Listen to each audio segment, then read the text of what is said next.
I'm John, 38M. My wife Eileen, 36F, and I have been happily married for 10 years.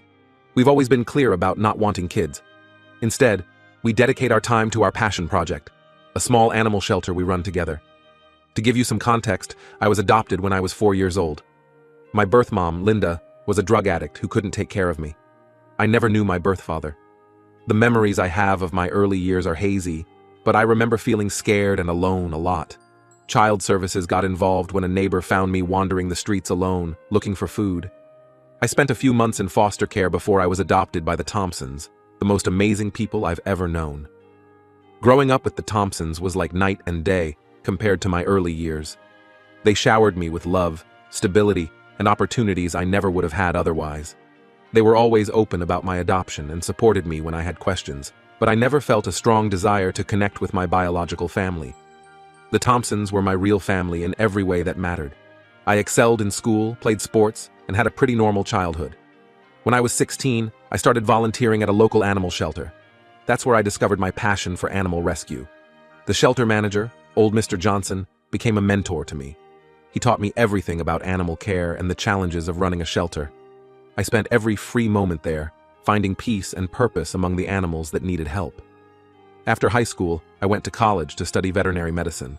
That's where I met Eileen. We were both volunteering at the campus animal welfare club. Eileen was studying business, but she shared my love for animals. We started dating in our sophomore year and have been inseparable ever since. After graduation, Eileen and I moved back to my hometown. We both got jobs, me at a local vet clinic and Eileen at a marketing firm. But our dream was always to open our own animal shelter. We saved every penny we could, and 5 years ago, we finally made it happen. We bought an old farmhouse on the outskirts of town and converted it into a shelter. It's been hard work, but it's the most rewarding thing we've ever done. Now here's where things get complicated. Last year, I got a surprising call from a guy named Mike, 28M, claiming to be my half-brother. Apparently, Linda had cleaned up her act for a while and had Mike when I was 10. Mike said he'd been searching for me for years and wanted to meet. I was hesitant, but agreed to a phone call. During our conversation, Mike shared some details about Linda, who had passed away a few years ago, and asked if I wanted to meet up. He told me that Linda had always regretted giving me up and had tried to find me when she got clean. He said she kept my baby photos and would talk about me often.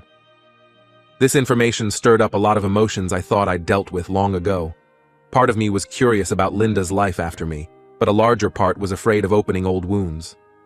I politely declined meeting up, explaining that I wasn't interested in exploring that chapter of my life. Mike seemed disappointed but said he understood. Fast forward to last month. I got a call from social services in Mike's state.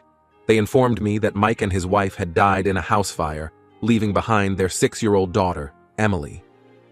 The social worker explained that they were trying to place Emily with family members and asked if I would consider taking her in. I was shocked by the news and felt terrible for Emily. The social worker told me that Emily had been in the house when the fire started but was rescued by a neighbor. She's physically okay but understandably traumatized. They also mentioned that Emily has some learning difficulties and might need extra support. After discussing it with Eileen, we decided we couldn't take Emily in. We have no experience with kids, our lives aren't set up for a child, and most importantly, we don't want to be parents. Our shelter takes up most of our time and energy. We often work late into the night caring for sick animals or rescuing strays. It's not an environment suited for raising a child, especially one with special needs. I explained this to the social worker and declined. I offered to help find other family members who might be able to take Emily, but the social worker said they had already exhausted those options. Word got out to my extended adoptive family, and now I'm facing a lot of backlash. My Aunt Carol, who's always been a bit judgmental, called me heartless for abandoning my niece. She said that if someone had done the same to me, I would have ended up in the system. My cousin Tom, who has 3 kids of his own, said I was selfish for choosing animals over family. Even my parents, who have always been supportive, expressed disappointment in my decision. They reminded me of how much love and stability they gave me when they adopted me, and suggested I could do the same for Emily. Their arguments are that Emily is blood family, that she's already traumatized and needs stability, and that Eileen and I are financially stable enough to take her in. They say we have a moral obligation to help her, especially given my own background as an adopted child. But here's my perspective. I never even met Mike in person, let alone Emily. I don't feel a connection to them beyond basic human empathy. I believe family is more than just DNA. The Thompsons chose me and gave me a wonderful life. I didn't choose to have a sibling, and I certainly didn't choose to have a niece. Eileen and I have built our life around our animal rescue work. It's not just a job for us, it's our passion and our purpose. Taking in a child would mean giving that up, which feels wrong to us. We'd have to significantly scale back our operations, which would mean turning away animals in need. Is it fair to prioritize one child we've never met over the hundreds of animals we help each year? Moreover, I worry about the impact on Emily. We're not equipped to deal with the trauma she's experienced or her learning difficulties. Wouldn't she be better off with a family that actually wants children and knows how to care for them? I've tried explaining this to my family, but they're not listening. They keep pushing, saying I'll regret this decision later in life. It's causing a rift in the family, with some relatives barely speaking to me now. Last Sunday's family dinner was incredibly tense, with pointed comments and disapproving looks thrown my way throughout the meal. The whole situation has stirred up a lot of complicated feelings about my own adoption and biological family. I'm grateful for the life I have, but I can't help wondering if I'm somehow betraying the gift I was given by not paying it forward. Am I being an asshole here? Should I reconsider my decision? Or am I right to stick to my guns and the life Eileen and I have chosen? Update 1. It's been a month since my original post, and a lot has happened. I wanted to give you all an update and get your thoughts on some new developments. First, thank you to everyone who shared their perspectives. It gave me a lot to think about. After reading through the comments, Eileen and I had a long talk about our decision. We still feel that we made the right choice for us, but we wanted to see if there was a way we could help Emily without becoming her guardians. I reached out to the social worker handling Emily's case. I explained that while we couldn't take her in, we wanted to know if there were other ways we could support her. The social worker told me that Emily's paternal grandmother, Diane, 65F, had stepped forward to take custody of her. However, Diane was struggling financially and wasn't sure she could provide everything Emily needed. Diane, as it turns out, has her own complicated backstory.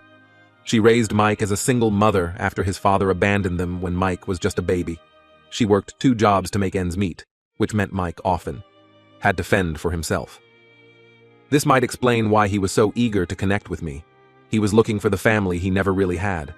Diane had retired just before Mike and his wife passed away. She was living on a fixed income in a small 1-bedroom apartment. Taking in Emily meant coming out of retirement and looking for a larger place to live. She was willing to do it, but she was understandably overwhelmed. Eileen and I discussed it and decided to offer financial support to Diane and Emily. We set up a trust fund for Emily's education and future needs, and we're helping Diane with some monthly expenses. It's not the same as taking Emily in, but we hope it will provide some stability and security for her. We also reached out to some contacts we've made through our animal shelter work. A friend who runs a child psychology practice agreed to provide Emily with free therapy sessions to help her process her grief and trauma. Another acquaintance who works in special education is helping Diane navigate the resources available for Emily's learning difficulties. Now here's where things get complicated. When my adoptive family found out about our financial support, it sparked a new round of drama. Some family members, like my Aunt Carol, praised us for stepping up and doing the right thing. But others, including my cousin Tom, are now accusing us of trying to buy our way out of responsibility. Tom argued that if we can afford to support Emily financially, we can afford to raise her ourselves. He said that by choosing to help from a distance, we're denying Emily the emotional support and family connection she needs. This has created a divide in the family, with some agreeing with Tom and others defending our decision. The family argument came to a head at my nephew's birthday party last weekend. What should have been a happy celebration turned into a tense debate about our obligations to Emily. My sister-in-law Linda, Tom's wife, suggested that we were being cowardly by not facing up to our responsibilities. My mom tried to play peacemaker, but it was clear she was disappointed in our decision. To make matters worse, Diane reached out to me directly last week. She thanked us for the support, but then asked if we would consider taking Emily for the summers and some holidays. She said it would give Emily a chance to know her real family and give Diane a break. I was caught off guard and told her I'd have to think about it. Diane shared some more details about Emily that made the request even harder to consider. Apparently, Emily has been asking about her other family, meaning us. She found an old photo album of Mike's that included some pictures of me from when we first connected. Emily has been carrying around a photo of me and asking when she can meet her Uncle John. This revelation hit me hard. I've been trying to maintain emotional distance from the situation, but hearing about Emily's interest in me made it feel much more real. I found myself wondering what she's like, if she has Linda's eyes or Mike's smile. Eileen and I are torn. On one hand, we still don't want to be parents, even part-time. We worry that this arrangement could confuse Emily and complicate her relationship with Diane. Our work at the shelter is busiest in the summer months, when we get a lot of abandoned pets and wildlife rescues. Taking care of a child during this time would be incredibly challenging. On the other hand, we feel guilty saying no, especially after hearing how Emily has been struggling to adjust. We can't help but wonder if spending time with us might give her some sense of connection to her parents. The whole situation has made me reflect on my own childhood and the impact my adoption had on me. I remember feeling curious about my birth parents when I was Emily's age, even though I was happy with the Thompsons. I wonder if I'm denying Emily the chance to know her family history in a way I never could. So now we're back to questioning our decisions. Are we doing enough? Should we consider Diane's request? Or are we right to maintain clear boundaries? The family pressure is intense, and it's starting to affect our relationships with people we care about. I'd appreciate any advice on how to navigate this situation. How do we balance our choices with the needs of a child we've never met, all while managing family expectations? Update 2. It's been another 2 months, and I'm back with another update. Things have taken an unexpected turn, and I'm really struggling with how to handle it. After much discussion, Eileen and I decided to decline Diane's request for summer and holiday visits. We felt it would be unfair to Emily to have us pop in and out of her life when we're not prepared to be consistent parental figures. We communicated this to Diane as gently as possible, reaffirming our commitment to financial support, but explaining our reasons for maintaining distance. Diane seemed to understand, but a week later, we received a lengthy email from her. She shared that Emily had been asking about us, curious about her aunt and uncle who were helping them. Diane had shown Emily some old photos of Mike, which included me in the background of one. Emily apparently fixated on this and kept asking when she could meet us. Reading this email was tough. We felt guilty, even though we knew we'd made. The decision we felt was best. But what came next really threw us for a loop. Last weekend, we had a surprise visitor at our animal shelter. It was Diane, with Emily in tow. They had driven over 300 miles to see us. Diane apologized for showing up unannounced, but said Emily had been begging to meet us, and she thought it would be good for all of us. Seeing Emily in person was surreal. She looks so much like Mike. It was almost like seeing a ghost. She has the same curly hair and dimpled smile that I remember from the few photos Mike sent me. But her eyes, they were unmistakably Linda's. It brought back a flood of memories from my early childhood that I thought I'd forgotten. Emily was shy at first, but quickly warmed up when we showed her around the shelter. She was especially taken with a litter of kittens we'd recently rescued. Watching her gentle interactions with the animals, I couldn't help but see a bit of myself in her. It reminded me of how I found solace in animals during the difficult times in my childhood. During their visit, Diane pulled me aside. She confessed that she's struggling more than she let on. Emily's having nightmares and behavioral issues at school. She's been acting out, getting into fights with other kids, and her grades are suffering. The therapist suggested that connecting with family might help Emily process her grief. Diane pleaded with us to reconsider being part of Emily's life, even if just as distant relatives who see her occasionally. Diane also shared some things about Mike that I hadn't known before. Apparently, he had struggled with addiction in his early 20s, much like our mother, but he had gotten clean and turned his life around. He became a counselor at a rehab center, helping others overcome their addictions. Learning this made me see Mike in a new light and wonder what kind of relationship we might have had if I'd been more open to connecting with him. Eileen and I were overwhelmed. We spent time with Emily, and I can't deny there was a connection. She's a sweet kid who's been through so much. At one point, she looked up at me with those familiar eyes and asked, "Are you really my uncle?" The vulnerability in her voice broke something in me, but at the same time, we still don't feel equipped to be parental figures, even part-time ones. Our life is built around our animal rescue work. Just last month, we took in a group of abused dogs from a puppy mill bust. We've been working around the clock to rehabilitate them. It's rewarding work, but it's also exhausting and time-consuming. How could we possibly fit a child into this life? After Diane and Emily left, Eileen and I had a massive argument. Our first real fight in years. Eileen feels we need to maintain our boundaries and stick to our original decision. She's worried that getting involved now will lead to pressure to do more and more until we end up as de facto parents. She pointed out that we've worked hard to build our life and our shelter, and we shouldn't have to give that up. I see her point, but I also feel incredibly guilty. The image of Emily's hopeful face as she asked when she could visit again is haunting me. I keep thinking about my own adoption story and how different my life could have been if the Thompsons had decided they weren't equipped to take me in. Our family is split. Some are furious that we didn't immediately agree to be part of Emily's life after meeting her. My Aunt Carol called and berated me for an hour, saying I was selfish and cruel. On the other hand, my brother, also adopted, supports our decision. He said that adoption and family building should always be a choice, not an obligation. I'm at a loss. How do we navigate this? Is there a middle ground between completely shutting Emily out and becoming surrogate parents? How do we balance our life choices with the needs of a grieving child? Any advice would be deeply appreciated. Update 3. It's been 6 months since my last update, and I wanted to share the resolution to this complicated situation. After much soul-searching and many long discussions, Eileen and I made a decision. We realized that while we still don't want to be parents, we could be present in Emily's life in a limited capacity. We agreed to monthly video calls with Emily and Diane, and we invite them to visit our animal shelter twice a year. This compromise hasn't been easy to implement. We had to have several conversations with Diane to set clear boundaries and expectations. We made it clear that we're not taking on a parental role, but rather acting as a sort of aunt and uncle figure to Emily. Diane was initially hopeful we'd change our minds about custody, but she's come to accept our level of involvement. Our first few video calls with Emily were awkward. We weren't sure what to talk about or how to interact with her. Emily was shy and often looked to Diane for reassurance. But as the calls continued, we started to find our rhythm. We talk about her school, our animals, and sometimes she asks questions about her dad.